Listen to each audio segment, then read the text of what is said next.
Woman was dead for 27 minutes, but she woke up and wrote two shocking words. On February 12, 2018, something shocking happened to a woman named Tina Hines. She was out on a hike with her husband Brian and a few close friends near their home in Phoenix, Arizona. The day had started out like any other. The weather was perfect, the sun was shining, the sky was clear, and there was a light breeze in the air. Tina seemed perfectly fine. She was smiling, talking, and enjoying the fresh air. She had no health problems that anyone knew of, and nothing seemed out of place. They had only been walking for a few minutes when things took a sudden and terrifying turn. Without warning, Tina's body went stiff. Her legs gave out and she collapsed to the ground. Her friends rushed to her side, shouting her name, trying to figure out what had happened. Brian dropped to his knees beside her. He tried to shake her awake, but she didn't respond. Her eyes rolled back. Her lips turned pale. And then, the worst part, she stopped breathing. In that moment, fear took over. No one knew if she would survive. Everything changed in a single heartbeat. Her body fell to the ground, and she stopped moving. Her eyes rolled back, and she stopped breathing. Brian ran to her side, panicking. He shouted for someone to call 911. A family friend quickly made the call. Brian, although terrified, started doing chest compressions. He had never done them outside of a training session, but now it was real. He placed his hands on Tina's chest, locked his elbows, and began pressing down. He counted with each push, trying to stay focused, even though his hands were shaking. He kept telling her to come back over and over as if his voice alone could bring her back. One of their friends, who had taken a first aid course recently, stepped in to help. She told Brian to keep going, then began checking Tina's pulse. Nothing. They switched positions after a minute to avoid fatigue. Both of them were scared, but they didn't stop. Tina lay motionless on the ground. Her skin, once full of color, started to fade. Her lips turned pale. Her chest didn't rise. She wasn't breathing. Brian looked at her face, hoping for any sign, a twitch, a breath, anything. But there was nothing. Her body was still. Her hands were cold. And still, they kept going. After what felt like forever, they heard sirens in the distance. Within minutes, the ambulance pulled up. Paramedics rushed over with their gear. One quickly took over chest compressions, while another prepared the defibrillator. They worked in sync, moving with speed and control. Brian stepped back, watching helplessly. "Clear," one paramedic called. They shocked her. Tina's body jumped slightly, then went still again. The machine beeped, no rhythm. A second shock. Her body jolted, but the monitor stayed flat. They tried again. A third shock, no heartbeat. The paramedics didn't say much. Their faces were focused and serious. They administered medications to try and stimulate her heart. Another team member opened her airway and began using a bag valve mask to push air into her lungs. A fourth shock, nothing changed. Tina's body remained unresponsive. They tried one final time, a fifth shock. Her body lifted slightly, then dropped. The screen on the monitor didn't change, no blip, no beat. They loaded her into the ambulance and continued CPR as the door slammed shut. The sirens blared again as they sped off toward the hospital. Inside, one paramedic continued compressions, while the others monitored her vitals, pushed more medicine, and kept oxygen flowing. Brian rode in a car behind the ambulance, numb and silent. He stared ahead, unable to speak. His wife had just collapsed, and now she was gone, or so it seemed. He had done everything he could. He didn't know if he would ever speak to her again. Tina's heart was shocked 5 times in total as the ambulance raced toward the hospital. For 27 minutes, Tina was clinically dead. There was no heartbeat, no breathing, no signs of life. But then something happened. As they reached the hospital, one final shock was given, and suddenly Tina's heart started beating again. Her chest rose slightly. Her color returned. The paramedics shouted that they had a rhythm. It was weak, but it was there. They rushed her through the hospital doors where a team of doctors and nurses was already waiting.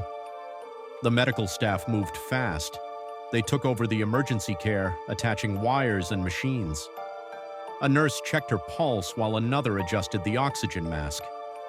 A doctor called out orders. Her blood pressure was low. Her heart rhythm was unstable, but she was alive. They placed a breathing tube down her throat to help her breathe. A ventilator began pushing air into her lungs. Her chest lifted with each breath. Her hands were cold and her skin was still pale, but it was better than before. They gave her medications to support her heart and keep her stable. Her family was taken to a waiting room. Brian sat with his hands clasped, eyes staring at the floor. He couldn't believe she had made it this far. Just minutes ago, she had no heartbeat. Now she had a chance.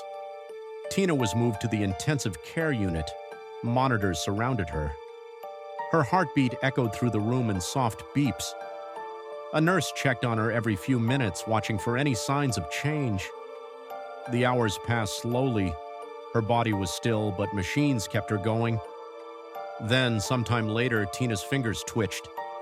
A nurse saw it and called the doctor. Her eyes blinked.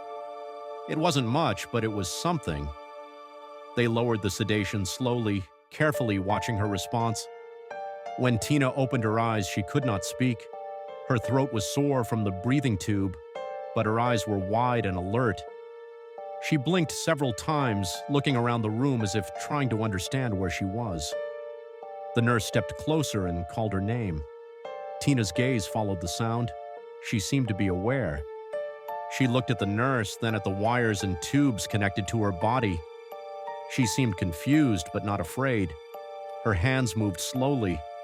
She tried to lift one, but found it difficult. With effort, she raised her right hand slightly and motioned with her fingers. The nurse leaned in. "Do you want something?" she asked softly. Tina nodded slowly. The nurse held up a pen. Tina nodded again.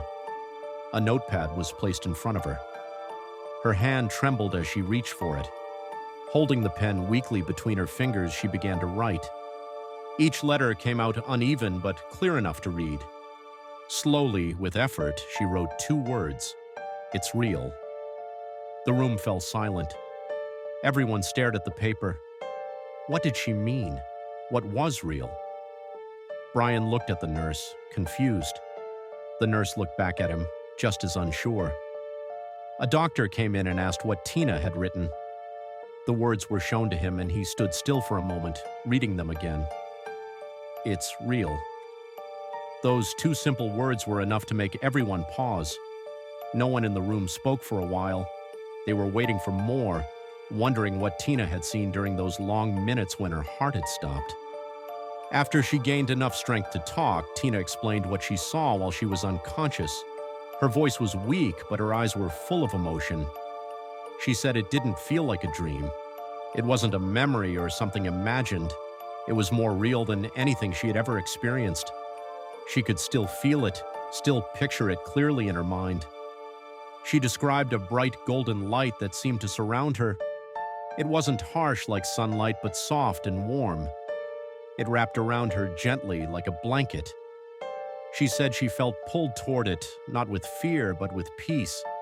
It felt welcoming, like a place she had always known but had forgotten. She saw a path beneath her feet, one that looked as if it had been made of light itself. The path led to a beautiful gate, one she said words could not truly describe. The gate wasn't made of stone or metal. It shimmered, it glowed. It looked alive, as if it had been made of pure energy. Around it, there were colors she had never seen before. They were deep, rich, and full of life, colors that don't exist on Earth. Tina said the air itself seemed different there. It didn't feel heavy. It felt full of peace, full of love.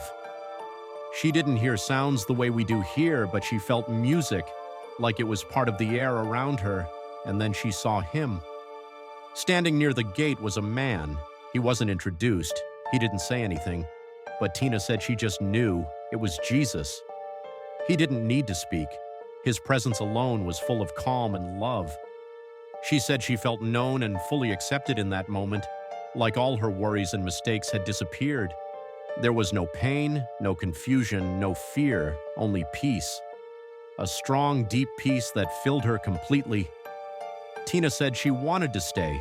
She didn't want to leave that place. It felt like home. But just as she was about to take another step forward, everything changed. In an instant, she felt herself being pulled back. The light faded, the colors vanished, and then she opened her eyes in the hospital. Her story spread quickly. Friends, family, and even strangers were moved by her experience. Tina and Brian began sharing their story with churches and community groups. They spoke about what happened on that day. They also talked about what they learned. They said it reminded them how fragile life is and how important it is to be ready for anything. They became involved with the American Heart Association. They talked to people about how to respond in an emergency. Brian especially encouraged everyone to learn CPR. He believed it was CPR that kept Tina's body going long enough for her heart to restart. He said that without those first few minutes of chest compressions, she might not have made it. Tina's words, "It's real," took on a life of their own. Her niece was so touched that she got a tattoo of those words on her wrist. For her, it was a reminder of faith and hope. Many others who heard the story said they were inspired to think more about life and what comes after. Some said they felt closer to their own beliefs. Others said they simply felt comforted by the idea that there might be something more. Brian saw Tina's survival as a miracle. He remembered those 27 minutes as the worst of his life. He had felt helpless. He had cried out to God. And when she came back, he believed it was an answer to prayer. He said it showed him that life is precious and that every second counts. For Tina, life after the incident changed in many ways. She said she no longer feared death. She felt a deep sense of peace. She said she wanted to live with purpose. She wanted to love more, forgive more, and help others. She said every sunrise felt brighter, every hug felt warmer, and every small moment felt like a gift.